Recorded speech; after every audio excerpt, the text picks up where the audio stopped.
Dear Thomas, I know what it's like to need proof. You missed that first night when Jesus showed up and the other guys were losing their minds with joy.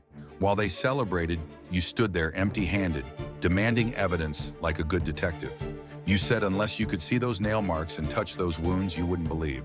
For 7 long days, they tried convincing you, but you held your ground. Then Jesus walked in. No condemnation, no lecture about your doubt. He looked right at you and said, "Put your finger here. See my hands, touch my side." In that moment, your doubt didn't make you weak. It led you to the strongest declaration of faith in the entire Bible. "My Lord and my God," you said.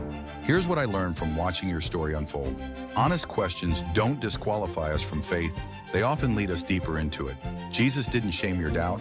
He met it head on. Sometimes our biggest struggles become our strongest testimonies when we bring them to the light instead of hiding them in shame.